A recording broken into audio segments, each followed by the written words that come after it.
សួស្តីអ្នកគ្នានេះផងដែរជួបជាមួយបាទ P7 ម្ដងទៀតហើយថ្ងៃនេះផងដែរគឺខ្ញុំនឹងមកចែកជាមួយនឹង Moleskine កាយទៀតហើយគ្នាយើង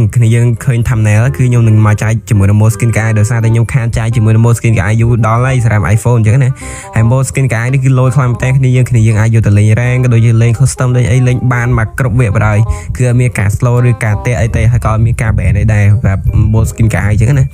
ហើយ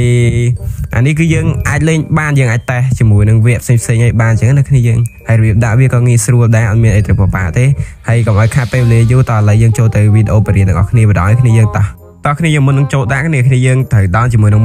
នេះអា hero បែបហ្នឹងយើងដាក់អា hero ស៊ីនដល់គ្នាយើងដាក់ខោស៊ីនអីស៊ីនវាបានវេទនាការរបស់គ្នាយើងដាក់ខោផ្សេងក៏អត្តនាការដែរយើងដាក់ខោស៊ីនវាអញ្ចឹងមកនេះ hero ហ្នឹងគ្នាយើងដាក់បាតែមួយ hero ហ្នឹងទេបញ្ជាក់គ្នាយើងអញ្ចឹងណាខ្លាចគ្នាយើងដាក់ការអីអញ្ចឹងទេតឥឡូវយើងចូលវីដេអូបរិញ្ញានេះជាមួយនឹងគ្នាយើងដល់ជាមួយ file នេះមកអូ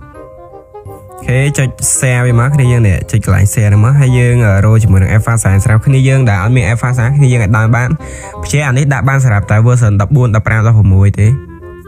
នេះគ្នាយើងចុចអាហ្នឹងមកចុចលើមកចុចបន្តហ្នឹងមកនេះចុចតាមខ្ញុំមកចុចចឹងមកគ្នាយើងអូខេចុចទៅមកនេះវាឃើញ Alpha សហ្នឹងហើយយើង copy វាមកជា copy បានជាមួយវាបានហើយចុចកន្លែងស្រាប់កាយហ្នឹងមកហើយចុចកន្លែង app management ហ្នឹងមកapp manager ហើយយើង search មក free fileយើងដាក់ free file ធម្មតាគ្នាយើងនេះយើងដាក់ free file ធម្មតាអត់មែន free file មិនទេណាយើងដាក់ free file ធម្មតាអូខេយើងចុចចូលកន្លែងហ្នឹងមកហើយចុចកន្លែង document ហើយបន្តមកចុចកន្លែងនេះគ្នា context អីហ្នឹងហើយបន្តមកគ្នាយើងចុចកន្លែងនេះមកអូខេបន្តមកនេះចុចបន្តហ្នឹងមកគ្នាយើងចុចនេះគ្នាយើងមើលនេះអក្សរដូចខ្ញុំមកចុចតាមខ្ញុំមកគ្នាយើងមើលតាមអក្សរហ្នឹងមកគឺបានហើយចុច pass វាមក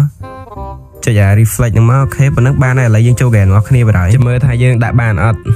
នេះគ្នាយើងដឹងបាន 100% ខ្ញុំបរៀនហ្នឹងបានហើយអត់ដែរបោគេហ្នឹងចាបរៀនប៉ិតនេះគ្នាយើងព្យាគ្នាយើងដាក់បាន version នេះទេណា version ខ្ពស់ដាក់ការទេ